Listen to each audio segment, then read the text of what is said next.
7h, 10h sur Radio Courtoisie, suivez la ligne droite. Et pour débuter cette zone libre, j'accueille Julien Tellier, journaliste à Boulevard Voltaire. Bonjour Julien. Mais bonjour Maud. Mais bonjour, mais de quoi ou de qui souhaitez-vous parler ce matin ? Bien, j'aimerais parler de Roland Dumas. Parce que vous savez, en ce 11 juillet, ça va faire une semaine maintenant que Roland Dumas, ancien ministre, ancien député, grand avocat, est décédé. Et pour moi, il fallait rendre hommage malgré tout à cet esprit libre, bien que socialiste, etc., avec tous ses défauts. Je pense que c'est quelqu'un qui représentait un certain esprit français. Oui, en effet, en témoigne de ses passages à Radio Courtoisie. Ah bah, tout à fait, voilà, c'était pas un sectaire, ça c'est sûr.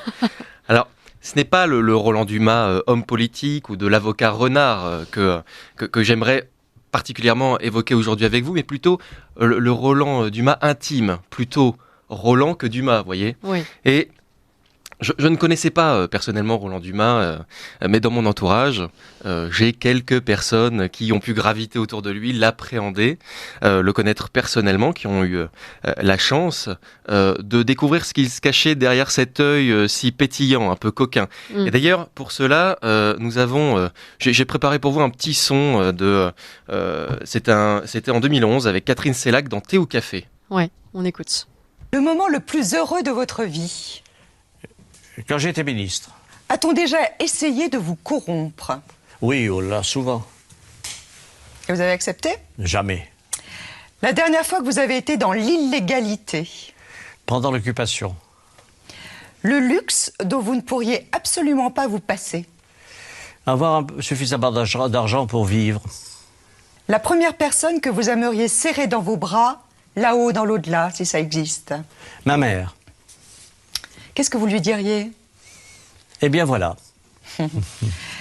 La dernière fois que vous avez menti? La dernière fois, hier. Mais pas ce matin. Pas ce matin. Pensez-vous que le pouvoir a des vertus érotiques? Absolument. Surtout sur les femmes. Le rêve que vous n'avez pas encore réalisé?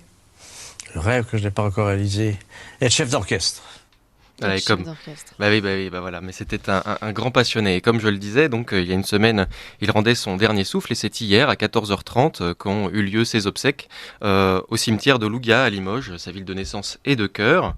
Alors, des obsèques très simples, voulues par la famille. Évidemment, ouverture sur le champ des partisans. Roland Dumas était résistant. Mais tout de même, des obsèques ouvertes aux amis.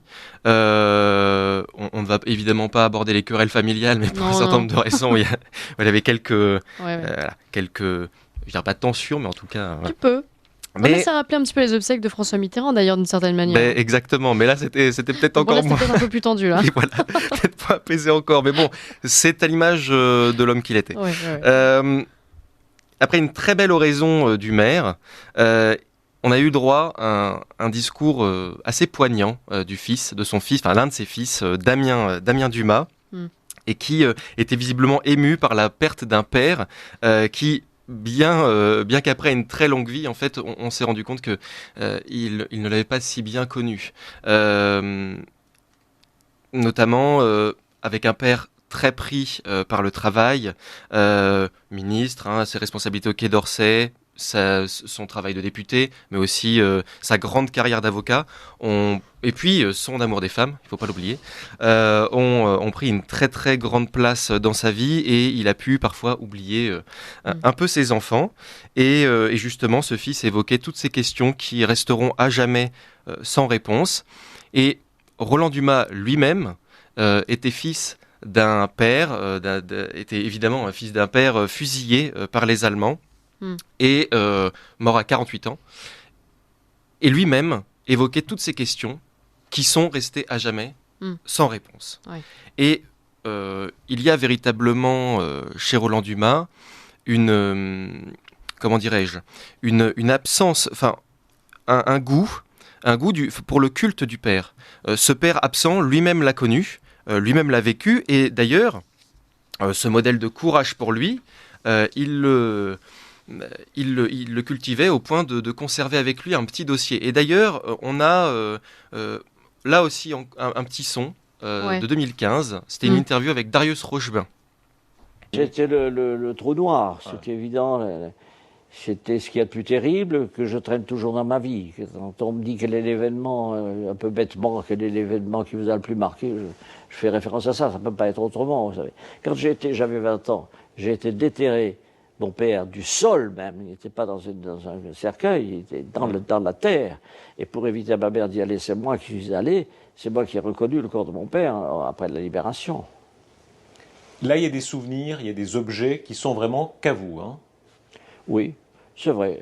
Vous remarquerez du reste que dans le livre, qui est un livre de confidence, où je dis un peu les choses maintenant, arrivé en fin de vie, je peux parler, exposer, dire ce que j'ai fait, là où je me suis un peu manqué à moi-même. Mais je n'aborde pas souvent ces sujets. J'ai gardé par exemple les photos de l'époque, les photos du cadavre, de la découverte du sol et tout ça. Celles-là, vous ne les avez montrées à personne? Hein? À personne, vous ne les avez montrées, celles-là, ces photos-là. Ouais. Peut-être mes enfants les trouveront dans mes archives, ils en feront ce qu'ils voudront. Mais en tout cas, moi, j'ai considéré que dans la politique d'aujourd'hui, il ne fallait pas simplement évoquer la politique d'hier. Et c'est quelque chose qui m'a aidé dans ma relation avec les Allemands. Et ça, on pourra peut-être l'évoquer, sa relation avec l'Allemagne, mais il y a une de ses amies très proches me racontait à quel point justement cette absence de père occupait son esprit. Et comme je le disais, il possédait un classeur et les discussions finissaient toujours par évoquer ce père héros. Et c'est peut-être même le point cardinal de son engagement politique, en tout cas le point de départ. Et cette aventure politique, on ne peut pas évidemment écarter la figure de François Mitterrand si on veut en parler. Évidemment. Et ce grand ami de François Mitterrand, fidèle parmi les fidèles au président socialiste, possédait chez lui, en tout cas ces dernières années, un chapeau noir, rappelant celui de François Mitterrand, qui était niché sur un porte-manteau dans l'entrée.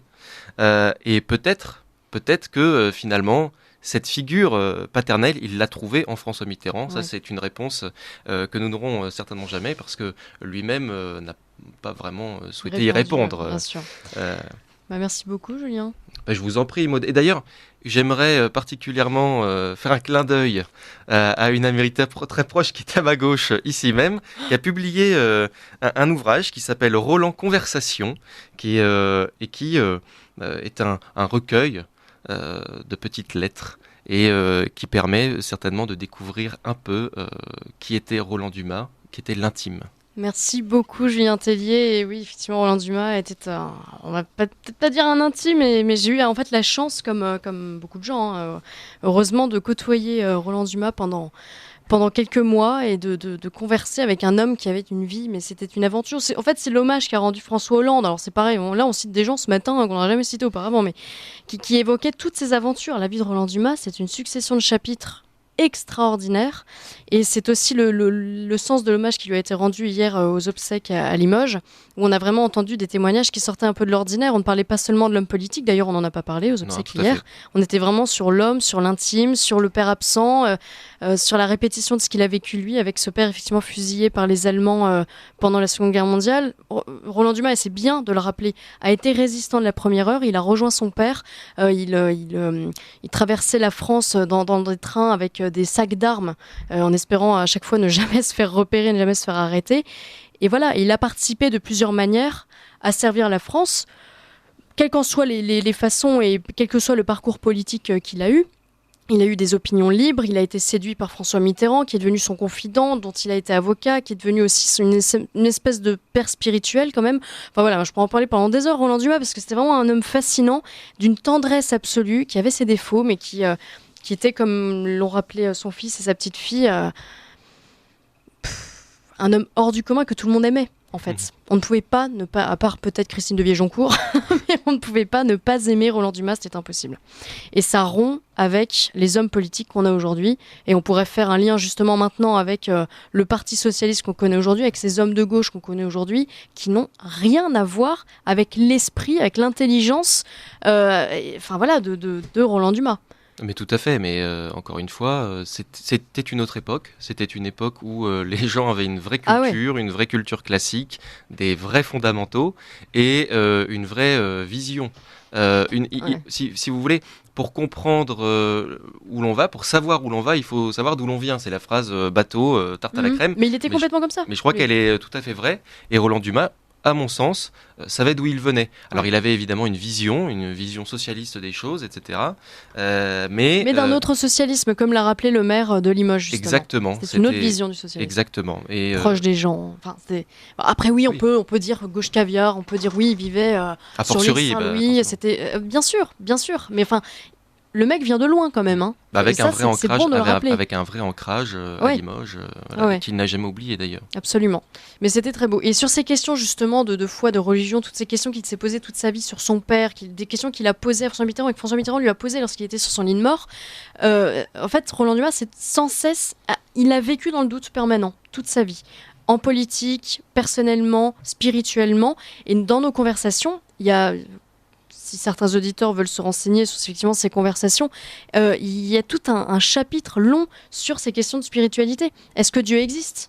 S'il existe, à quoi il ressemble ? Lui n'était pas anticlérical, il était franc-maçon. Tout le monde le sait, il en parlait. Mais il avait cette question permanente et saisissante en fait sur l'après, mais sur le maintenant aussi, sur pourquoi son père priait chaque soir sur le parquet à genoux. Et c'est des questions qu'il n'a pas pu lui poser.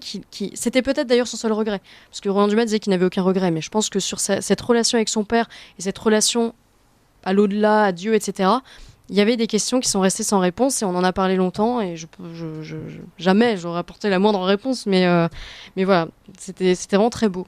Donc franchement, je vous invite autour de cette table même à vous renseigner sur l'homme, hein. À vous renseigner vraiment sur son parcours, sur ce qu'il a pu dire, écrire, à lire Coups et blessures, une magnifique autobiographie où franchement il se donne corps et âme. C'est incroyable. Vous connaissez un peu Roland Dumas ? Non, très peu. Alors oui, non, mais c'est vrai qu'il a un héritage absolument colossal, hein, et ça fait partie de ces politiques qu'on regrette un petit peu, hein, mais qui malheureusement disparaissent petit à petit dans les mémoires, surtout de la jeune génération. Hein. Ça me rappelle un petit peu Marie-France Garot, très peu de jeunes, je précise jeunes, connaissent, et Roland Dumas malheureusement fait partie de ces personnalités un petit peu oubliées par la jeune génération. Et ça m'a étonné, alors au moment de sa mort, alors certes on a eu des papiers, mais je trouve très légère le traitement médiatique. J'ai même pas trouvé, alors peut-être que je me trompe, ne serait-ce qu'un petit bandeau dans les chaînes d'information pour annoncer cette mort. C'est vraiment très triste. Hein. Il y a des papiers, il y a Le Monde, Le Figaro, etc. qui ont fait des choses. Mais c'est vrai que ce n'était pas du tout à la hauteur du personnage. On pourrait en faire un documentaire absolument extraordinaire avec ses secrets qui renferment en lui. C'est absolument incroyable. Des anecdotes absolument folles qu'on m'avait racontées. Alors, je ne sais pas si c'est vrai, mais donc il a été l'avocat de Picasso, ça on est d'accord. Mais est-ce que apparemment le Picasso le rémunérait en tableau ? Est-ce que c'est une vraie anecdote, ça ? Il avait des tableaux de Picasso. Alors, je ne sais pas effectivement s'il était rémunéré en tableau. C'est possible. On m'avait raconté ça, je n'ai pas encore la confirmation. C'est possible, mais il avait un stock d'œuvres d'art. Vous arriviez dans le bureau de Roland Dumas, vous retrouviez entre un Picasso et un Max Ernst. Vous arriviez au musée, quoi. Et Roland Dumas devant vous. Enfin, c'était de la folie furieuse, c'était incroyable. Mais il avait un rapport à l'art extraordinaire. Fan de l'opéra. D'ailleurs, c'est un hommage qui lui a été rendu aussi. Et ami de Jean-Marie Le Pen, quand même. Et on peut le préciser, ils étaient tous les deux les plus jeunes députés à l'époque à l'Assemblée nationale. Ils ont été élus au même moment. Et Jean-Marie Le Pen et Roland Dumas étaient amis jusqu'à la fin. Je crois... Bon, après Jean-Marie Le Pen, je pense qu'il est un peu fatigué, donc j'ai pas vu d'hommage venant de sa part. Mais ça fait partie des grands ténors. Et quand on parle de Roland Dumas, de la mort d'un monstre sacré, Jean-Marie Le Pen, ça va être pareil. Alors là, ça va faire un peu plus de remous, je pense, lorsqu'il va disparaître. Mais on est quand même face à des hommes emblématiques, quoi. Mais j'ai l'impression qu'au fil de sa vie, il s'est un petit peu détaché de son idéologie des années 80, de ses propres combats. Je pense à l'Union européenne, Maastricht, qu'il a contribué à faire voter, la gauche, etc. Il s'est complètement éloigné de tout ça. Il était contre le traité de Maastricht à l'origine. Ah, il était contre. Ouais, et c'est Mitterrand qui l'a convaincu, un peu forcé et tout ça, mais de par ses relations avec l'Allemagne, Roland Dumas, vous l'aviez très bien dit, Julien Tellier, il y avait une relation charnelle quand même à cette histoire. Il détestait l'Allemagne. Il détestait les Allemands à cause de ce qui s'est passé avec son père. Et donc, il n'était pas pour le traité de Maastricht. Et en fait, c'est à travers des conversations avec François Mitterrand qu'il s'est converti un peu au mitterrandisme et qu'il a milité pour. Et qu'après, Mais ensuite, effectivement, il est revenu sur cette Europe en disant notre plus grande erreur a été de faire cette Europe. Et qu'est-ce qu'il voulait dire par cette Europe ? Cette Europe, c'est cette Europe cette Europe telle qu'on la connaît aujourd'hui, je pense. Moi, je pense que oui, une Europe déjà avec une Allemagne réunifiée, Oui, etc. c'est ça. C'était toute cette C'est sous le question-là. joug de l'Allemagne, Tout- d'une tout- certaine manière. Parce que c'est vrai qu'il ne faut pas oublier que c'est une génération, c'est comme Mitterrand, effectivement, mais Giscard aussi. C'était un vrai traumatisme pour ces gens-là. Alors, ils ont participé, ils ont construit cette Europe et cette réconciliation franco-allemande très poussée. Ils y ont participé, mais en même temps, ils étaient profondément traumatisés de l'hégémonie allemande. Mitterrand lui-même, on le sait, a versé une larme, en tout cas était vraiment très mutique le soir de la chute du mur de Berlin. Il était, je dirais pas effondré, mais en tout cas très chamboulé. Roland Dumas de même, il a été particulièrement atteint. Et je pense aussi à Giscard. Je pense que c'était en 90, Giscard qui a avoué plus tard, c'était lors de la présidence de Mitterrand, le second mandat, qui a avoué plus tard que voir les Allemands défiler sur les Champs-Élysées l'avait profondément marqué. Et donc c'est toute une génération comme ça qui a vécu le conflit et qui n'a jamais pu oublier ce qu'avait fait l'Allemagne, en tout cas de quoi était capable l'Allemagne. Ouais, non, mais c'est intéressant de savoir les coulisses de toutes ces grandes décisions politiques et de se rendre compte que, avant d'être des hommes politiques, ce sont des hommes qui ont leurs histoires, et Roland Dumas faisait partie de ces hommes qui n'ont jamais oublié d'où ils venaient. Et j'invite vraiment nos auditeurs à se renseigner sur sa vie, à lire Coups et blessures, qui est l'une de ses autobiographies, une très belle autobiographie, et puis à ne pas être sectaire. Voilà, il faut lire nos adversaires aussi, qui ne sont pas toujours nos adversaires sur tous les pans. Merci beaucoup Julien Tellier d'avoir évoqué la mémoire de Roland Dumas. Merci à tous pour cette zone libre.